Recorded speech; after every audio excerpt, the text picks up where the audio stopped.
country, pinadala kami ng aming company papuntang Dubai, which is a good opportunity for us. We learned a lot of things in Middle East.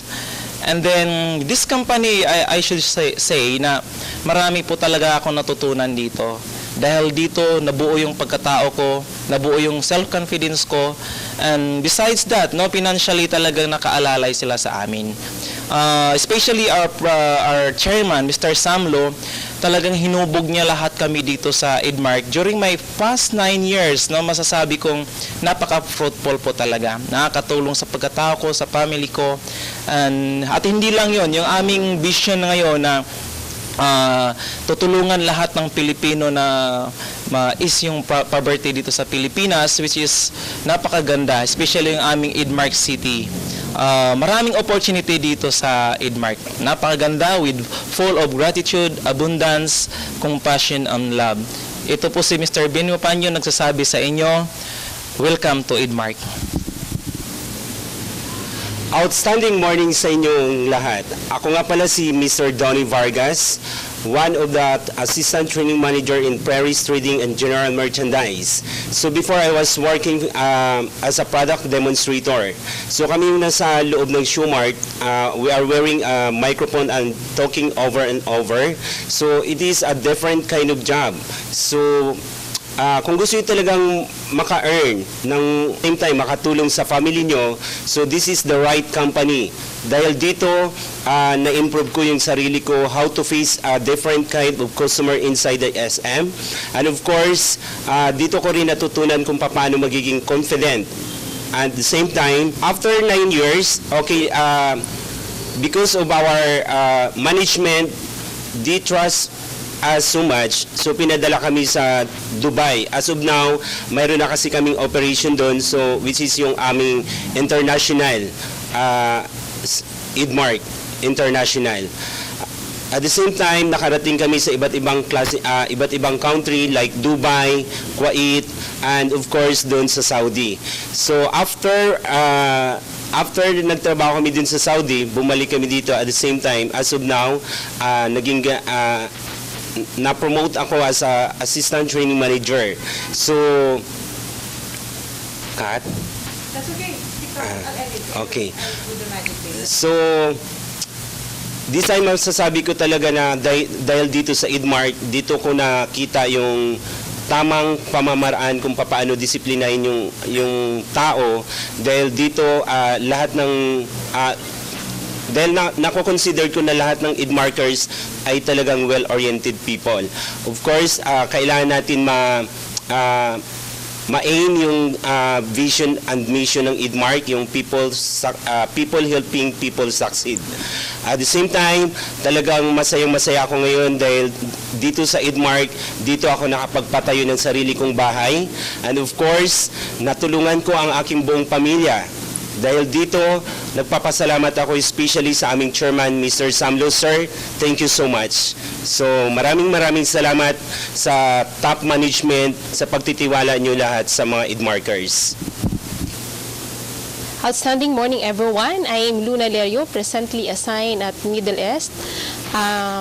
Nag-start ako sa Edmark last September 26, 1996. And then, halos lahat na Shoemart po napuntahan ko na. Lahat ng province din halos napuntahan ko na rin. And then yung Edmark company, last 2003, nag-decide po na papuntahin kami sa Middle East. We are 9, kaya po pinangalanan kami ng Magnificent 9. Dalawa lang po kaming babae at saka po 7 kaming lalaki. Nag-start po ako sa Edmark na talagang as in masasabi ko pong walang-wala talaga. Nag-start ako na bilang mahiyain. Sa tulong din po ng Edmark, ako po ay, ngayon po meron akong self-confidence.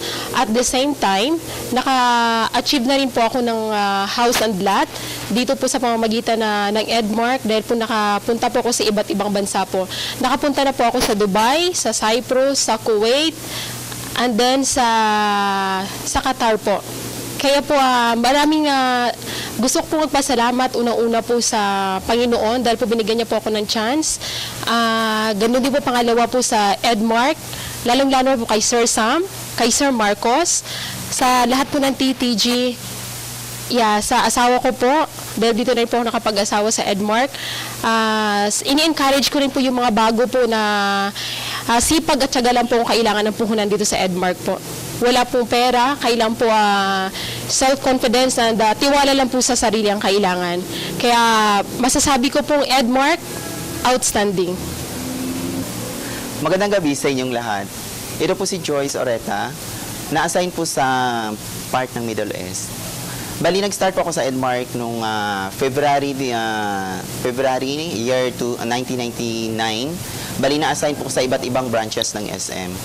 Bali, naranasan ko sa Edmark yung na-experience ko noon na talagang akala ko mahirap ang Edmark. Pero nang nakapasok ako, bali na-experience ko talagang hindi pala. Doon ko na-realize na ang Edmark pala is napakagaling mag-motivate ng mga empleyado nila. Doon ko natutunan ang kung paano tumayo sa sarili kong mga paa. Nagpapasalamat ako dahil natulungan ko yung family ko, mga kamag-anak ko, especially sa mga magulang ko. At the same time, ini-encourage ko rin yung mga kung gusto nyo mag-Edmark, wag na kayong mag-alinlangan pang pumasok sa Edmark dahil ang masasabi ko sa Edmark talagang maganda, the best. Thank you very much. Yes, outstanding morning to everybody. Okay, ako po si Lucas Calweng. Dito po ako sa Edmark Company nagtatrabaho, isa pong product demonstrator. So, na-hired po ako sa Edmark since November 9, 1999. Okay, sa SM branches po ako na-assign. So, dito po malaki ang pasasalamat ko sa Edmark kasi po dito, kasi nung una mahihain po ako, okay, so dito ko po na ano po yung aking sarili, lalong-lalo sa pag-usap po sa mga tao, dito ko natanggal yung aking hiya. Okay, so hindi lang po yan, ano? Dito rin na-assign din po ako sa ibang bansa. So last year 2004, noong November, okay, pinadala po ako ng company sa ibang bansa, sa Riyadh po. So hindi lang yan, na-assign din na po ako sa Dubai, sa Bahrain. Maraming bansa rin po ang aking narating. So malaki po ang pasasalamat ko po sa Edmark kasi dito natulungan ko po yung aking pamilya, no? Lalong-lalo na sa magulang ko po, mga kapatid ko. Okay? So hindi lang po yan, ano? Sa Edmark, okay, nakabili po ako ng house and lot. Okay? So nagpapasalamat po ako unang-una sa Panginoon. Okay, pangalawa yung aming presidente, no other than Mr. Samlo, si Sir Marcos po, and all the TTG. Pakaraming opportunities. So sama na po kayo. Aga sa inyo tanan. Ako si Ronnie Montijo. Naka-assign po ako subong sa ibang nga bansa, sa Saudi, sa Middle East, part ng Middle East. Dati po ako nag-apply sa Edmark since June 2000. Subong medyo malayo na ako naabot. Bali, kailangan lang sa Edmark tiyaga. Sa SM, kailangan tiyaga lang, magde-demo ka. So, masaya kasi bisan na din nga SM, ma-assign mo sa province. Sa subong, bisan sa din nga bansa, na-assign kami. So, dako gid ako ng pasalamat sa Edmark, sa Panginoon, sa kay Sir Sam, sa lahat ng sa tanan nga TGG group. Sa damo gid ako nga pasalamat. Kag sa mga gusto mag-Edmark, hindi ka mo mag duwa-duwa sa Edmark, the best gid.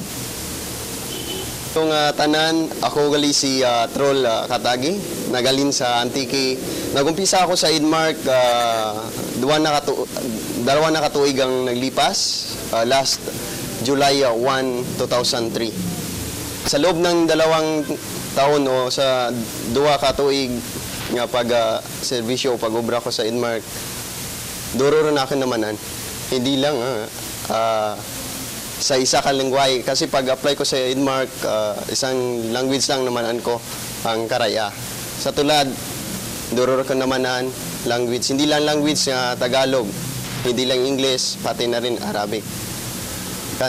Gani sa inyo, mga nag-apply sa Edmark, ako sa sulod ka 2 katuig, damo mga ako na buligan, akon mga ginikanan, akon mga bugto. Sa sulod lang kadarwa ka tuig. No? Gani, nagapasalamat ako sa mga staffs, sa mga aton na Sir Sam, sa kay Sir Joey, sa mga TGG. Durugid nga salamat sa inyo tanan. Kaya pag tao kang sarig sa akin, pagad na makaobra sa Edmark. Durugid nga salamat. Gani sa mga nag-a-apply sa Edmark, gina-imbita ko kamo nga digya mag-apply ka mo sa Edmark para iririmaw tatanan. Mayadid nga adlaw sa inyo matanan. Sana Edmark, duro kang manan, #1 talaga.